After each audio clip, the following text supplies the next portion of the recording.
Di sebuah kampung yang asri di pinggir kota, hidup dua pedagang sayur.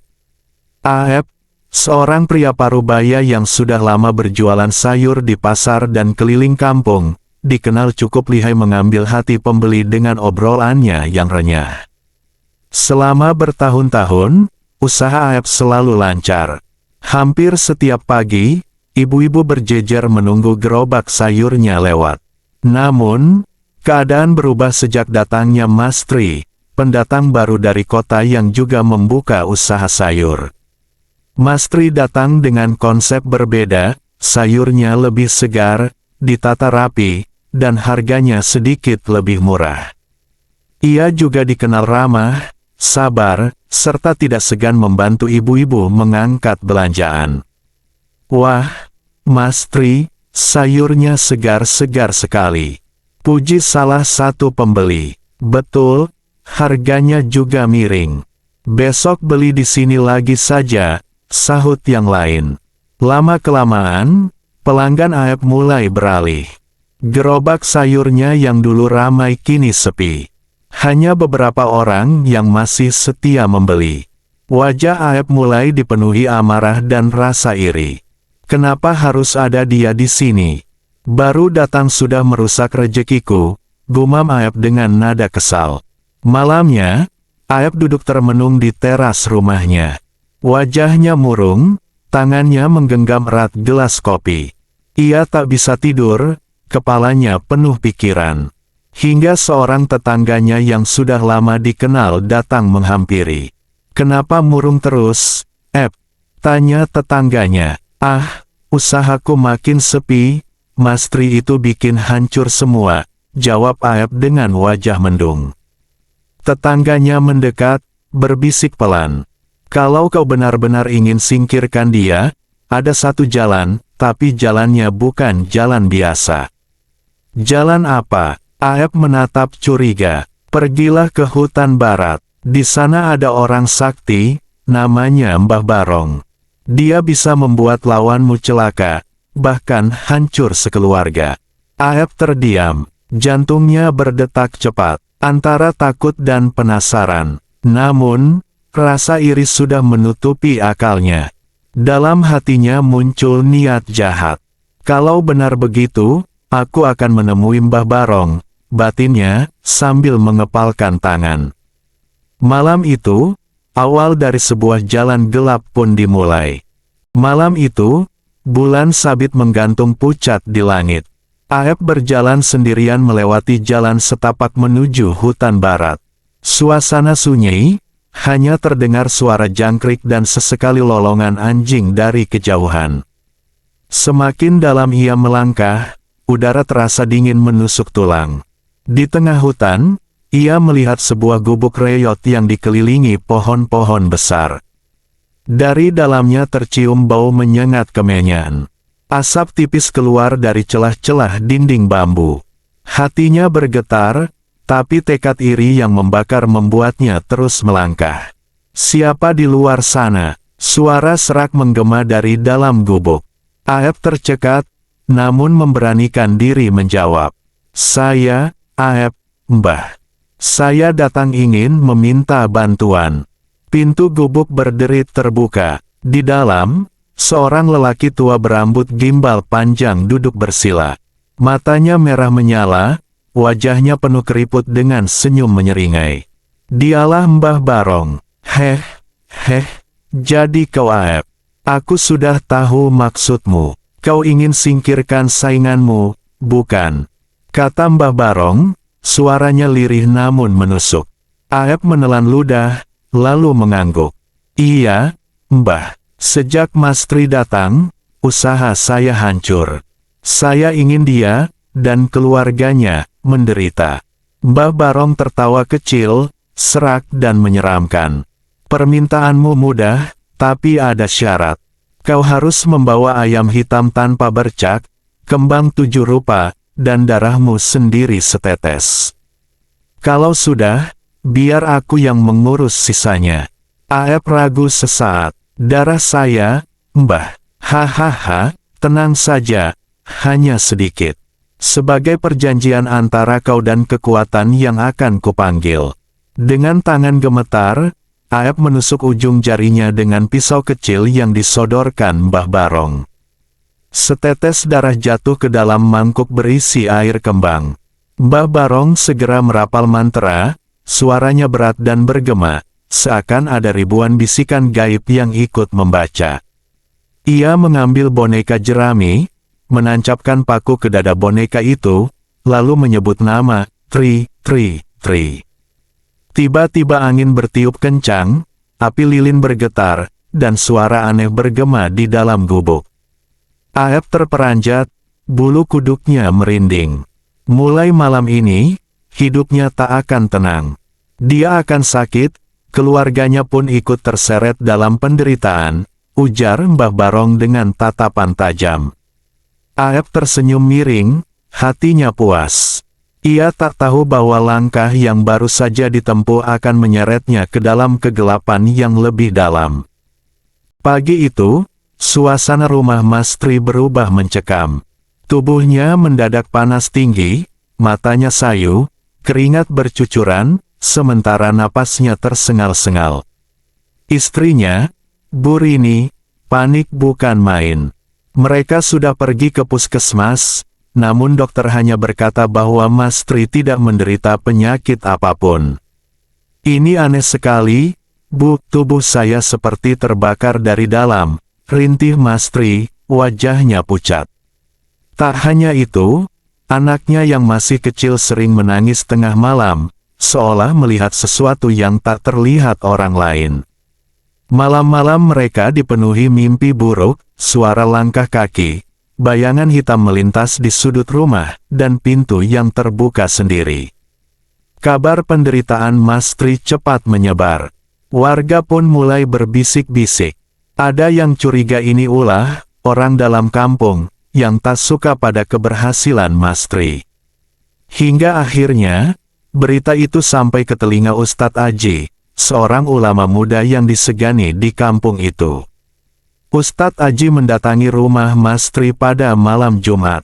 Begitu masuk, ia merasakan hawa berat menusuk. Lampu redup, udara dingin, dan aroma kemenyan samar-samar masih tercium. "Assalamualaikum," ucap Ustadz Aji. Bu Rini bergegas menyambut, matanya sembab karena menangis. "Waalaikumsalam, Ustadz, tolong suami saya. Kami sudah berobat kemana-mana, tapi tidak ada hasilnya." Ustadz Aji mendekati Mas Tri yang terbaring lemah.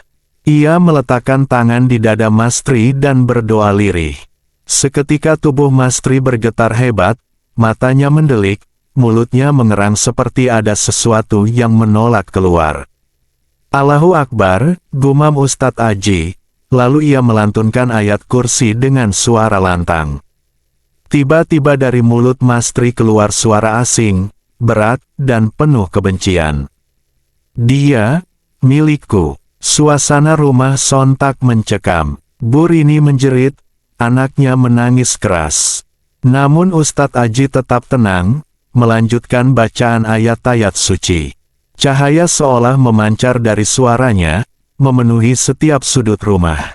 Setelah beberapa saat, Mas Tri jatuh pingsan. Tubuhnya kini lebih tenang, napasnya teratur. Ustadz Aji kemudian menancapkan raja ayat kursi di pintu dan jendela rumah. "Insya Allah, selama kalian terus berzikir dan menjaga salat, perlindungan Allah akan menutup rumah ini dari gangguan ilmu hitam," ucapnya tegas. Namun dalam hatinya, Ustadz Aji tahu, musuh yang ia hadapi bukan sembarangan. Ada kekuatan hitam besar yang sedang bermain. Dan cepat atau lambat, ia akan berhadapan langsung dengan sumbernya. Malam Jumat Kliwon, langit pekat tanpa bintang. Angin kencang berhembus, membuat dedaunan berdesir seperti bisikan gaib. Di tengah sawah yang sunyi, dua sosok akhirnya berhadapan. Di satu sisi, Mbah Barong dengan jubah hitam panjang, rambut gimbal terurai, membawa tongkat kayu penuh raja merah. Matanya menyala, wajahnya dipenuhi amarah. Di sisi lain, Ustadz Aji, berdiri tegak dengan sorban putih di bahunya, Al-Quran kecil dalam genggamannya, wajahnya tenang namun penuh kewaspadaan. Mbah Barong menatap tajam. "Ustadz, kau berani sekali melawan aku. Usahaku sudah hampir berhasil, tapi kau menghalanginya." Ustadz Aji menjawab dengan suara lantang. "Ilmu hitammu hanyalah tipuan setan, Barong. Kau menyesatkan orang dan mencelakai yang tak bersalah. Aku tak akan membiarkanmu merajalela." Mbah Barong tertawa keras. "Kalau begitu, mari kita lihat siapa yang lebih kuat." Hahaha. Ia menancapkan tongkat ke tanah. Seketika tanah bergetar, asap hitam mengepul, dan bayangan makhluk-makhluk gaib bermunculan di sekitarnya. Mereka melolong, berwujud menyeramkan, setengah manusia setengah hewan. Ustadz Aji menutup mata, mulai melantunkan ayat suci. Dari mulutnya mengalir surah Al-Falaq dan An-Naas, suaranya menggema ke seluruh sawah. Cahaya putih memancar dari tubuhnya, melingkupi dirinya bagai perisai. Mbah Barong menggerakkan tangannya, pusaran api hitam melesat ke arah Ustadz Aji. Namun cahaya doa menangkisnya, membuat api itu padam seketika. "Tak mungkin," teriak Mbah Barong, wajahnya tegang.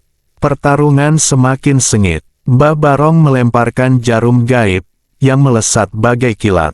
Tapi setiap kali jarum mendekat, ayat yang dilantunkan Ustadz Aji membuatnya meleleh menjadi abu.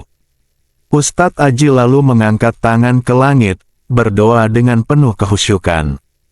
Cahaya besar turun, bagaikan kilatan petir putih yang menghantam Mbah Barong.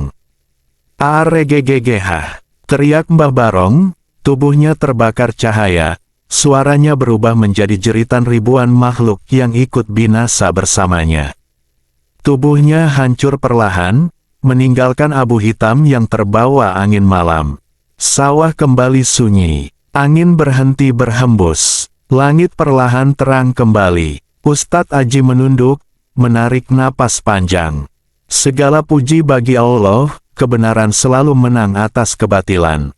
Namun dalam hatinya, ia sadar, masih ada orang yang terlibat dalam kejahatan ini, Aep, orang yang telah membuka pintu bagi Mbah Barong untuk kembali berkuasa. Pagi setelah pertarungan itu, kabar tentang lenyapnya Mbah Barong menyebar ke seluruh kampung. Warga terheran-heran, suasana mendadak terasa lebih ringan. Udara yang biasanya pengap di malam hari kini terasa sejuk. Namun, di balik semua itu, Aep justru jatuh sakit parah.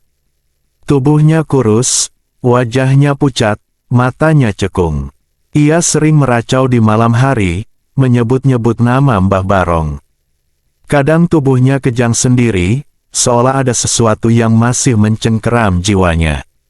Ustadz Aji datang menjenguk. Ia duduk di samping ranjang Aep, sementara istri Aep menangis terseduh. "Aep, apa yang sebenarnya kau lakukan? Mengapa kau serahkan dirimu pada jalan gelap itu?" tanya Ustadz Aji lembut. Aep menatapnya dengan mata basah. Saya iri pada Mas Tri, Ustadz. Dagangan saya sepi, lalu saya pergi ke Mbah Barong. Semua ini salah saya. Ustadz Aji menghela napas panjang. "Kebencian dan iri hati adalah pintu bagi setan, Aep. Kau telah membukanya, dan kau sendiri yang menanggung akibatnya." Air mata mengalir di pipi Aep. "Ustadz, saya menyesal. Tolong doakan saya. Saya ingin bertobat." Ustadz Aji lalu memimpin doa dan mengajak Aep mengucapkan istighfar.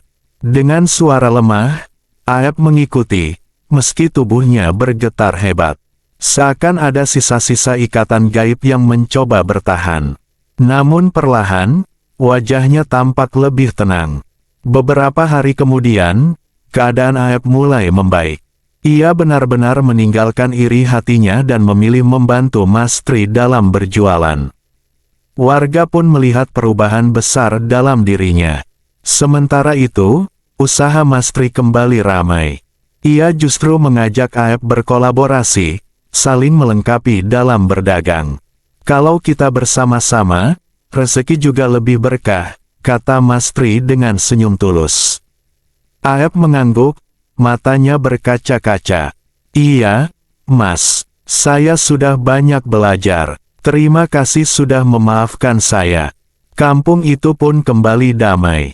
Namun, di tengah hutan barat, tempat gubuk Mbah Barong dulu berdiri, masih sering terdengar suara samar, seperti tawa lirih yang tertiup angin malam.